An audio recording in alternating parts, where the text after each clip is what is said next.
Welcome. Today we're going to talk about different methods of giving breathing treatments to children. The first thing that we want to do is wash our hands and make sure we have everything. At my house, we have several children that require breathing treatments on a regular basis. We keep all of our supplies in one place called the breathing treatment bucket. Here's our breathing treatment bucket. Inside, we have puzzles and books,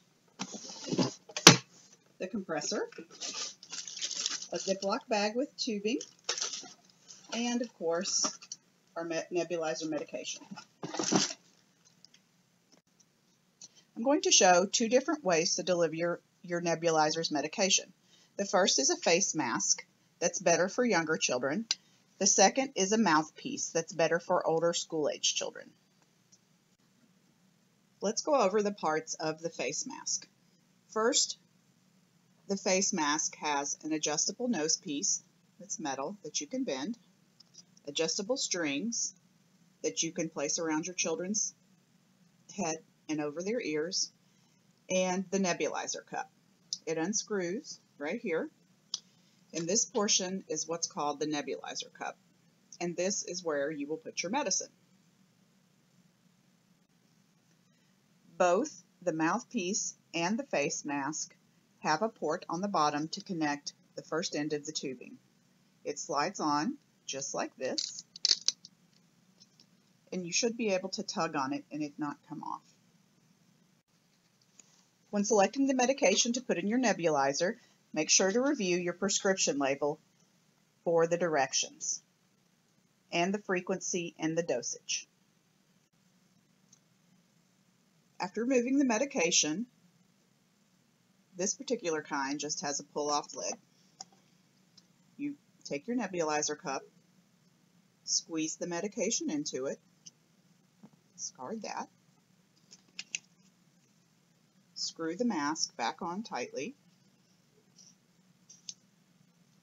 and now you're ready to place the mask on your child. Now I'm going to demonstrate how to put the face mask on a child. My model here is Max, and he's 5. So Max, what I'm going to do is I'm going to place this over your face, and it should be touching the skin, and then I'm going to pull it over, and usually it's more comfortable at the top of their ears. To adjust it, you pull on these strings, and you should just check and make sure you can use the nose piece to form it. How's that feel? Good. Good. My next model is 10-year-old Emma, and she is going to demonstrate the use of the mouthpiece for us. Emma, I want to remind you to sit up straight. We're going to put this portion of the mouthpiece behind your teeth, and you hold it in and just breathe normally. Would you like to play on your iPod while your treatment is going? Sure. Great. Got it in? Mm-hmm. Okay, here we go. Your child's breathing treatment will take anywhere from 5 to 10 minutes, depending on the amount of medication they are receiving. This is a good time to color with them, put together a puzzle, watch a short video, or simply cuddle. Okay, Max, are you ready to turn on the choo-choo train? Yep. Okay, here he comes. Oh, what should we do? Do you want to color? Yeah. Okay, that sounds good. During the breathing treatment, it's also important to keep your child calm. As mentioned, playing a game, putting together a puzzle, coloring, watching a short video are all good ideas.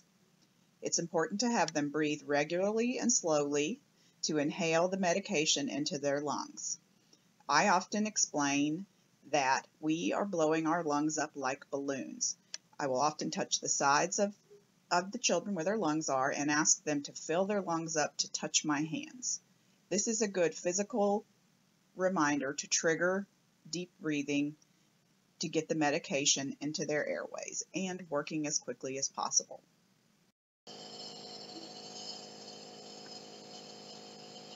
Oh, what are you drawing a picture of? Elephant. Oh, that's really good. Can you take some deep breaths for me? Good job. You'll know that your nebulizer treatment is about over when you begin to see the steam stop and it begins to sputter. I think we're about done, Em. Can we give it a good shake? Okay, we're finished. Good job. After your child is finished with your breathing treatment, disconnect the tubing from the cup. Take apart your nebulizer cup and rinse with hot tap water. Also rinse your mask with hot tap water as well and allow them to dry on paper towels until the next use. An important note when cleaning your nebulizer cup and your face mask or mouthpiece: do not get your tubing wet. This is not part of your regular cleaning, and if your tubing does become wet, please discard and obtain new tubing. You should disinfect your nebulizer at least once a week. There are several methods to do this. Caring for your compressor is according to your manufacturer's directions. Usually this requires changing the air filter at regular intervals. For additional information and helpful handouts, go to kidshealth.org and click on their asthma center.